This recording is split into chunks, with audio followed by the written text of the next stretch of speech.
Hello, hi. ஊர் சுற்றுறதுக்கு கொஞ்சம் சோம்பேறினா, அதனால தான் நான் ஃபர்ஸ்ட் டே போகும்போது இப்படி இருந்தேன்.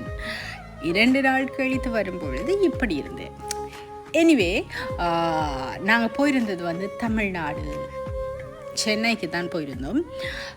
போகும்போது ரொம்ப ஹாப்பியாக, எனர்ஜெட்டிக்காக, சந்தோஷமாக 3 பேராக போயிருந்தோம்.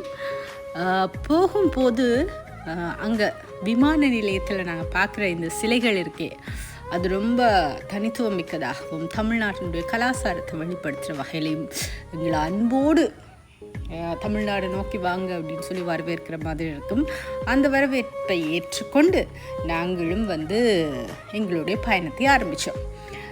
இந்த முச்சக்கர வண்டிகள், அதுவும் குறிப்பாக இப்போ இந்த ஊபர் ஆப் இதெல்லாம் இருக்கிறதால வந்து யாருடைய உதவியும் இல்லாமல் பயணம் செய்துட்டு வரக்கூடியதாக இருக்கிறது வந்து ரொம்ப சந்தோஷம். பட் அதிக சந்தோஷம் என்ன அப்படின்னு சொன்னால், அங்கே பயணம் செஞ்சாலும் சாப்பாடு. எனிவே, நான் நிறைய இந்த ஷாப்பிங் செய்ததெல்லாம் கூட வீடியோ எடுக்கல, பட் இந்த சாப்பாடெல்லாம் வீடியோ எடுத்தேன். குறிப்பாக இந்த ஃபில்டர் காஃபி, இந்த பன்னீர் பட்டர் மசாலா, தோசை, இட்லி, இந்த மெது இட்லி இருக்கிறதே, அது வந்து தமிழ்நாட்டுக்கு மட்டுமே உரித்துடையது அப்படின்னு சொல்லலாம். இவ்வளோ சாஃப்டான இட்லி எங்களுடைய ஊரில் எல்லாம் கிடைக்காது. அது அங்கே மட்டுமே உரியது. எனிவே, ஒரே ஒரு நேர சாப்பாடு நாங்கள் வந்து அஞ்சப்பரில் பிரியாணி ட்ரை பண்ணியிருந்தோம். அது ரொம்ப ரொம்ப ரொம்ப ரொம்ப டேஸ்ட்டாக இருந்துச்சு.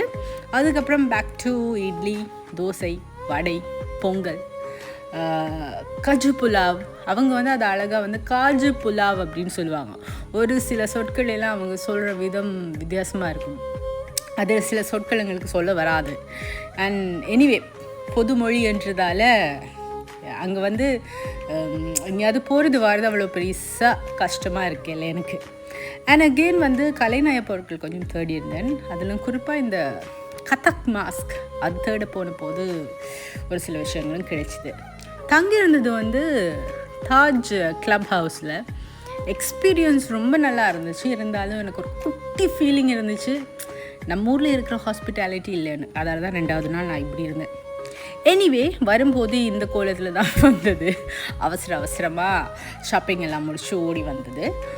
இந்த ஷாப்பிங் போகும்போது நான் ஃபீல் பண்ணது, 7 வருஷத்துக்கு பிறகு மறுபடியும் போகிறதால இலங்கை நாணயத்துக்கான மதிப்பு சர்வதேச அளவில் வந்து குறைந்திருக்கிறதால நாங்கள் பொருட்கொள்வன வந்து வெளிநாடுகளுக்கு போய் மேற்கொள்ளும் பொழுது கொஞ்சம் என்ன சொல்கிறது, லாபம் அப்படின்னு சொல்லி உணர முடியாத அளவுக்கு இருக்குது.